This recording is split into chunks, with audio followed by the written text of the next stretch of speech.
Hello everyone, this video will look at new KCS v3 firmware, have some new improvement. Look at our phone, you can see here's KCS v3.25.0. There are some many different improvements, you can see 6. The first one that will support DST, just you can set the daylight. You can see this is my A16 v3 board. I have downloaded this new firmware version.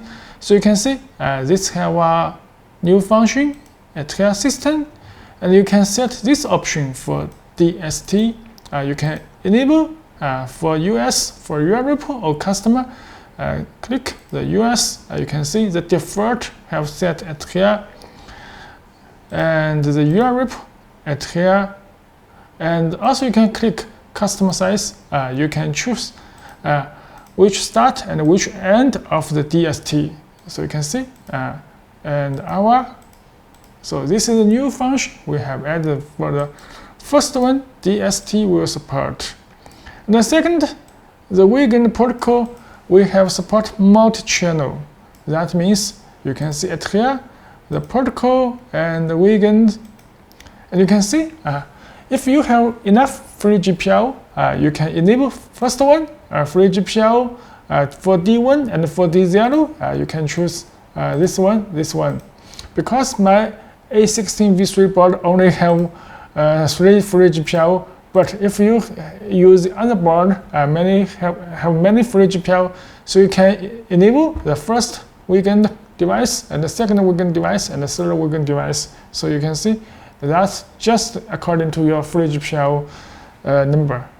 You can use many Wiegand devices together. Okay, let's look at the 3. And you can see this will have an online work time at here at the index web page. You can see at here that will shoot uptime. That means the PCB board power on that have work for how long and how many times have passed. And you can see just this. If you power off and power on again, that will be clear to 0. So that will monitor your board whether have some distance or whether have reboot. So that will be monitor the running state of the PCB board.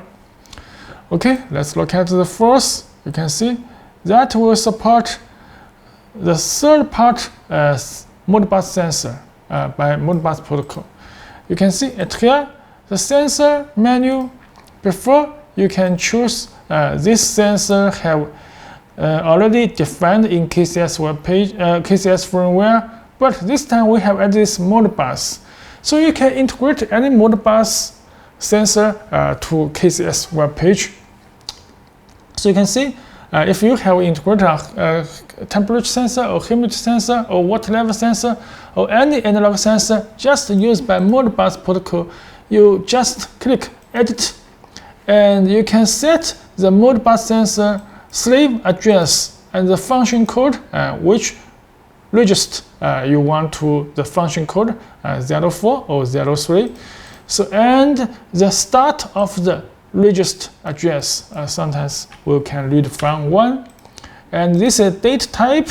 The date type you can choose it here. Maybe your sensor date, temperature sensor is int 16. We can choose this one, and this is the date format. You can choose select for your sensor, and if the date you want to reduce, or you can let the value, you can see just input at here. You will multiply at here the value, input 0, input 1, and the unit. If the temperature, you can input this one, or F, or water level sensor, you can input M meter, and the threshold for upload to MQTT or by TCP command, that will be auto feedback, just a threshold set it here. So that will integrate different IFTTT Modbus sensor from your own sensor, not master synchronous sensor. Your own IS-485 Modbus sensor will support in this KCS new firmware. Okay, let's look at the next.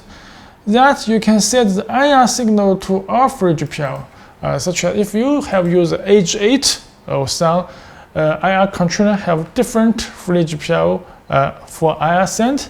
This time you can set this signal together, because my A16 V3 board no IR send, so I can't show you the example. That is in the IR learning the options, not RF options. Okay, let's look at the next.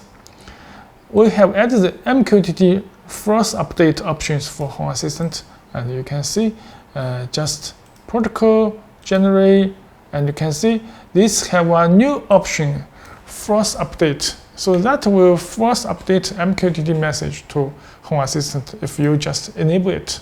The default is disabled. So there are some new improvement for this version of new KCS. If you have any questions, you can leave a message to us. Thanks for watching.